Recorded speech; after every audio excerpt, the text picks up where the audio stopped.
여러분 안녕하세요. 부동산 부투칠성 김하인쌤입니다. 시험은 선택과 집중이 중요합니다.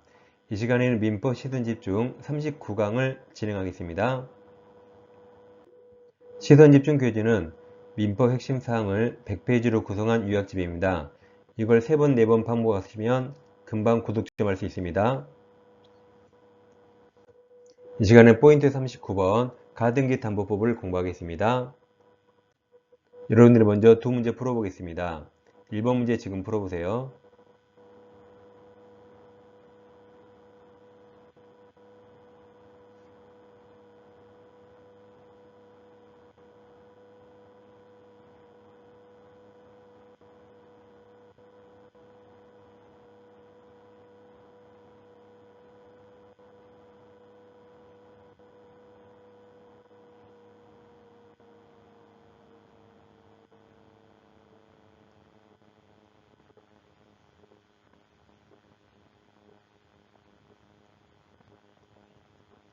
1번 문제 어렵죠? 이런 식으로 지금 이게 31회죠? 29회가 이렇게 네 지분이 똑같이 나오고 31회 똑같습니다. 올해 33회에 또 이와 유사하게 나올 수 있습니다. 1번은 반드시 풀 줄 알아야 돼요. 자, 2번 넘어갑니다. 2번도 지금 풀어보세요.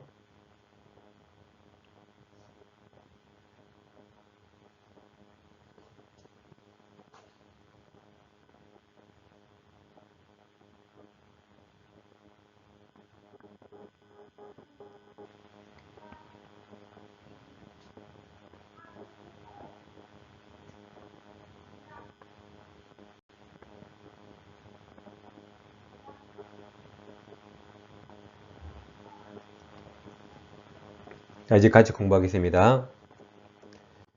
항상 특별법은 적용범위가 일단 중요합니다. 그래서 먼저 양괄호 1번 적용범위입니다. 자, 을에게 X부동산 시가 7억짜리가 있습니다. 우리 갑에게 3억을 빌리는데 갑이 이제 사채업자예요. 갑이 을에게 그럽니다. 돈 못 갚으면 그 7억짜리 부동산으로 대신 갚기로 대물변제 예약을 받아요. 그리고 사채업자 채권자 앞으로 가등기를 해둡니다. 또는 더 심한 사람은 아예 자기 앞으로 소유권 이전 등기합니다. 가등기했지만 이건 청구권 보존 가등기가 아니죠. 3억 채권을 담보할 목적으로 저당권 대신한 거라 이걸 담보를 써서 가등기 담보 또는 담보가등기 같은 말이죠. 다음 이전 등기했다면 갑 앞으로 소유권 양도했지만 실질은 채권을 담보할 목적이라 이걸 양도담보랍니다. 이렇게 담보가 있으면 법적 성질이 저당권하고 똑같다 생각하세요. 자, 그럼 여기서 갑이 3억 빌려주고 을이 돈을 못 갚으면 7억짜리 부동산 뺏기게 생겼습니다. 이렇게 사채업자가 큰 폭리를 취하니까 이 가등기 담보법을 만들어서 을이 돈을 못 갚으면 약속대로 7억짜리 부동산 소유권을 갑에게 귀속시키지만 그 차익을 채무자 을에게 돌려줘야 돼요. 차익을 을에게 청산합니다. 그럼 채무자가 큰 손해를 보지 않죠. 이런 식으로 이 사채업자의 부당한 폭리를 막기 위한 법이 이 가등기 담보법입니다. 그럼 이 법이 적용되려면 이 소비대차, 즉 대여금 채권에만 적용됩니다. 소비대차의 사채업자가 나오죠. 다음 대물변제 예약을 해야 되고, 다음 채권액보다 부동산 가액이 더 초과해야 채무자를 부활할 필요가 있죠. 다음 네 번째로 채권자 앞으로 등기 등록이 가능해야 됩니다. 이 네 개를 같이 했을 때 한해서 이 가등기 담보법이 적용됩니다. 그래서 매매대금 채권이나 공사대금 채권 이런 데 사채업자 안 나와요. 여기에 가등기에도 이 법 적용되지 않습니다. 그 다음 목적물 예약 당시 시가가 지금 여긴 7억이잖아요. 근데 만약 피담보 채무에게 미치지 못합니다. 초과하지 않아요. 그때는 이 법이 적용되지 않습니다. 채무자 피해 볼 리가 없잖아요. 지금까지 적용 범위였습니다. 다음 가등기 담보 성질이 있는데 가등기 담보 그러면 양도 담보랑 다 포함된 말입니다. 이건 저당권랑 똑같아요. 그래서 동그라미 1번 가등기 담보 성질은 저당권은 같다. 따라서 부정성, 수반성, 불가분성, 물상대성 다 있습니다. 2번 가등기가 담보 가등이지 여부는 그 등기부상 표시에 의해서 형식적으로 결정한 게 아니라 거래 실질이나 당사자 의사 해석 문제입니다. 3번 가등기 원인 증서인 매매 이해약서상 매매대금은 가등기 절차의 편의상 기재한 것에 불과하고 가등기 피담보 채권이 그 한도로 제한된 게 아니며 피담보 채권은 그래도 당사자의 약정입니다. 그러니까 2번이나 3번 다 형식이 중요한 게 아니라 다 당사자의 약정, 의사 해석 문제죠. 다 공통점입니다. 그 다음, 자, 을에게 X가 있는데, 이제, 만약에 X라는 아파트라 해보세요.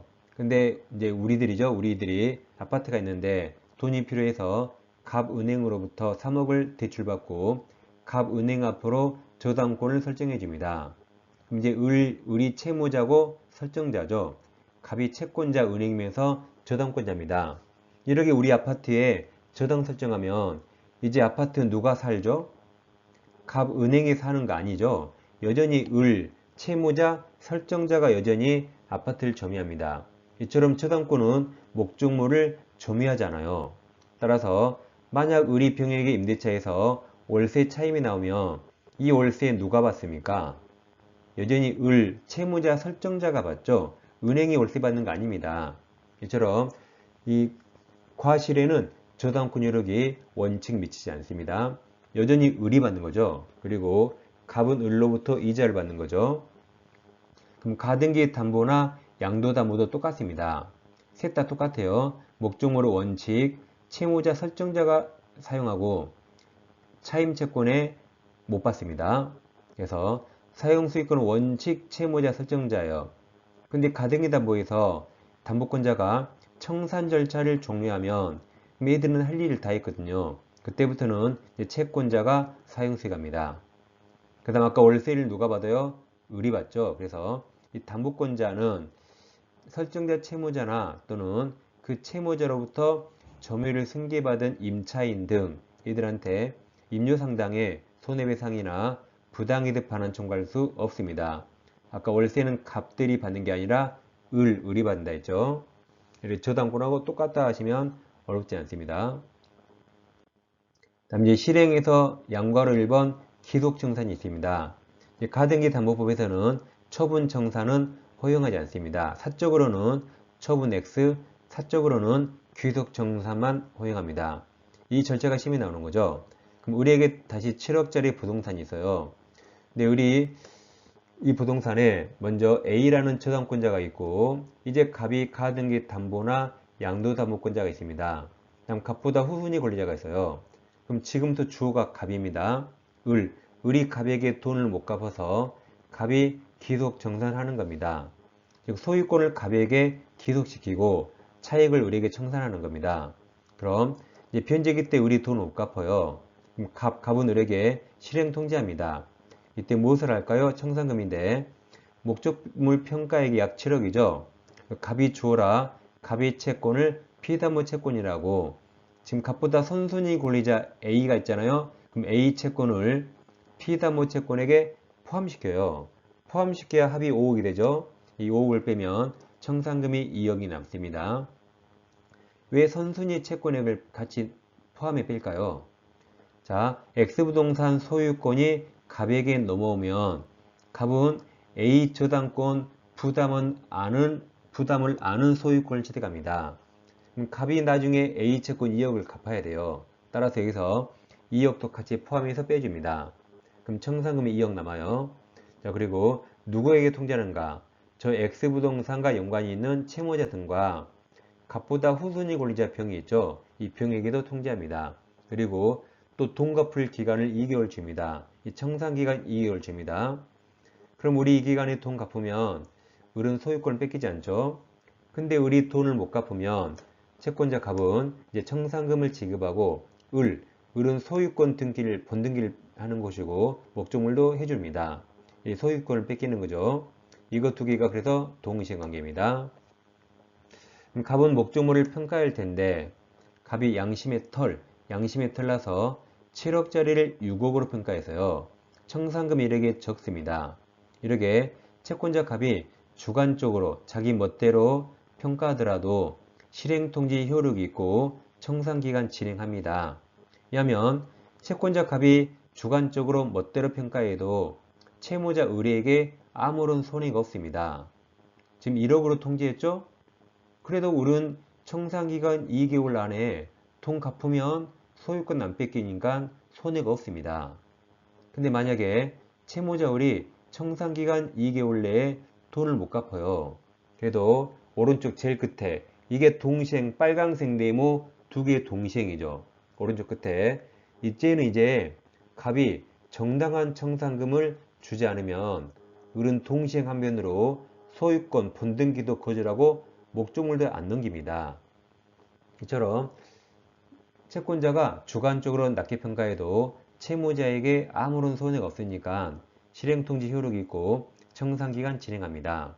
근데 여기서 이렇게 채권자가 주관적으로 평가하면 을에게 손해가 없지만 갑보다 후순위 권리자 병에게 손해가 생겨요. 왜냐하면 청산금이 남으면 을보다 병이 먼저 받아야 돼요. 병도 을에 대한 채권자로서 저당권자이기 때문에 병이 먼저 받아야 됩니다. 그럼 정산적인 청산금 2억이라면 병이 2억을 다 받을 수 있는데 주관적 낮게 평가해서 청산금이 1억밖에 안 되니까 병은 2억 중에 1억을 못 받게 생겼어요. 그럼 병은 청산금에 불만이 있으면 아직 병은 자기 채권 변제기 전이라도 청산기간 내에 한해서 병이 경매 청구할 수 있습니다. 특이하죠? 아직 내 채권 변제기도 안 됐는데 청산기간 내에 한해서 경매 청구할 수 있어요. 그럼 이제 귀속 청산은 중단되고 경매 절차에 참가해야 됩니다. 그 다음 이제는 갑이 평가했는데 아까는 양심에 털났죠? 이번에는 갑이 머리에 대가리에 총 맞아서 7억짜리를 8억으로 평가해요. 그럼 청산금이 엄청 커지죠? 이때는 갑은 이 돈 내놔야 돼요. 즉, 이 금액에 다툴 수 없습니다. 같은 말이 여기에 구속됩니다. 그래서 아까 양심의 털 6억과 대가리 총 8억을 잘 비교하세요. 아무튼 을은 돈을 갚으면 되는데 을이 청산기간 내에도 돈을 못 갚았어요. 그러더라도 이 정당한 청산금을 받기 전까지 채무자는 또 채무를 변제하고 가등기 담보, 양도담보를 말소 청구할 수 있습니다. 이렇게 철저하게 이 법은 채무자를 위한 법입니다. 근데 여기도 예외가 있는데 변제기부터 지금까지 10년이 지났대요. 그럼 해도 넘어있습니다. 이때는 변제해도 가등기담보, 말소 청구할 수 없습니다. 다음 여기 선의 3자 보호가 있어요. 갑은 청산을 해야 소유자인데 청산하지 않아서 아직 소유자가 아닌데 제3자에게 팔아버립니다. 그럼 이 선의 3자가 소유권 취득하면 이 두 경우는 채무자가 채무를 변제해도 가등기 말소 청구할 수 없는 예외가 두 가지입니다. 이 절차에서 한 문제 나오기 때문에 여기를 꼭 외우셔야 됩니다. 반복해서 한 4번 정도 보시면 외워집니다. 그럼 교재 내용에서 살펴보겠습니다. 반가로 1번 담보권 실행 통제라 그랬죠. 1번 통지상 청산금인데 기억 청산금은 목적 부동산 평가액에서 피담보 채권액과 아까 선순위 권리자 채권액도 같이 제외하라 했죠. 니은 청산금이 없으면 없다, 줄 돈 없다라고 통지하고 청산기간 2개월 다 보장해야 됩니다. 디귿이 아까 양심의 털, 주관적으로 평가한 청산금이 객관적 가액에 미달하더라도 통지로서 효력이 있습니다. 이번 통지의 상대방은 아까 보시고 제일 밑에 3번이 이제 대가리 총 평가액 통지를 한 후에는 채권자는 그가 통지한 청산금 액수에 관해서 다툴 수 없다 구속됩니다. 아까 3억 내놔야 돼요. 다음 판가로 2번 청산입니다. 동그라미 1번 청산이나 정산 똑같아요. 청산 절차를 거치지 않고 가등기 담보권자가 등기를 하더라도 절차 위반이라 소유권 취득할 수 없습니다. 다만 나중이라도 청산 똑같아요. 이제 정산 절차 마치면 그때부터는 유예가 됩니다. 2번 청산기간 2개월이에요. 3번 청산금 지급은 아까 동시행입니다. 가등기 담보권자의 청산금 지급과 채무자의 부동산의 소유권 이전 등기와 인도 의무 서로 동시행입니다. 다음 반가로 3번 본등기 위해서 소유권 취득하죠. 1번 가등기 담보권자는 청산금 지급하고 본등기 해야 되죠. 2번 양도담보권자는 이미 이전 등기 받은 자라 청산금 지급하면 됩니다. 3번 채무자 말소 청구에서 아까 니은이 예외죠. 첫 번째 밑줄 채무 변제기부터 10년이 지났다. 두 번째 밑줄 선의 제3자는 항상 정으로 나와요. 선의정이 소유권 취득하면 이때는 말소 청구할 수 없는 예외가 두 가지였습니다. 그 다음 동그라미 4번 이 내용입니다. 아까 했죠? 양도담보권자는 자 이행지체에 빠진 채무자, 이 채무자가 아까 물건을 사용한다 그랬죠? 채무자가 사용하는데 이행지체 빠지면 물건 뺏어와야겠죠. 또는 그 채무자로부터 점유를 이전받는 자, 이 자에게 이제 인도 청구해야 되는데 이 양도담보권자는 청산해야 소유자죠. 아직 청산 안 해서 소유자가 아닙니다. 그래서 소유권에 의해서 인도 청구할 수 없고 돈 안 주니까 담보권 실행할 거야. 이렇게 실행을 이유로 인도 청구할 수 있습니다. 근거를 잘 비교하세요. 다음 반가로 4번 아까 후순위 권리자는 청산기간 내라면 자신 채권 변제기 도래 전이라도 경매할 수 있다 그랬죠?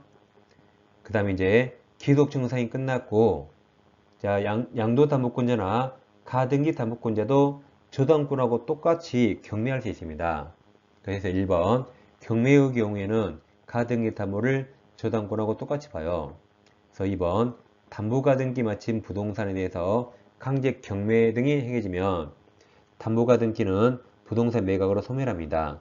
그러니까 담보가등기는 저당권하고 똑같죠. 경매 나오니까 저당권처럼 무조건 소멸합니다.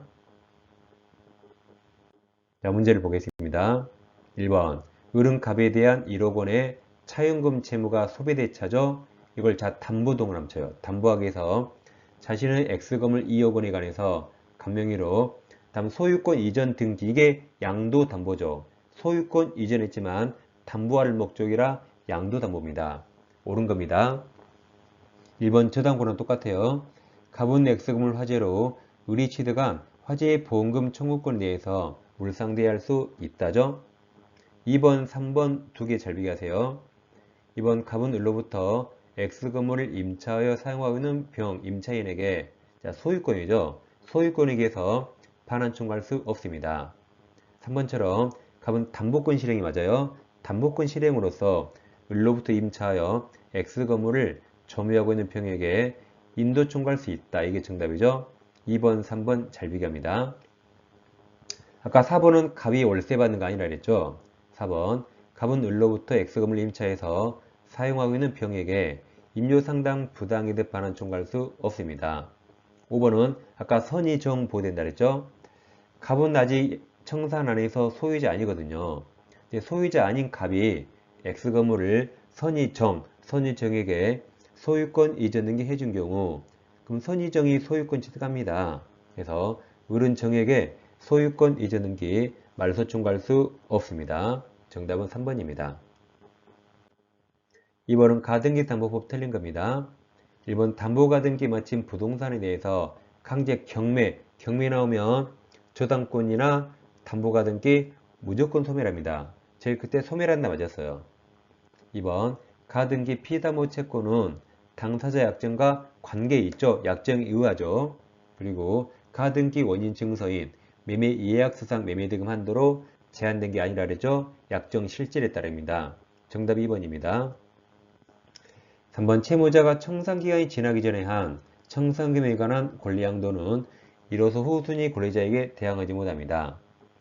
4번 가등기가 담보가등기지 여부는 거래 실질과 당사자 의사해석에 따르죠. 2번과 4번 다 당사자 약정 의사해석에 따릅니다.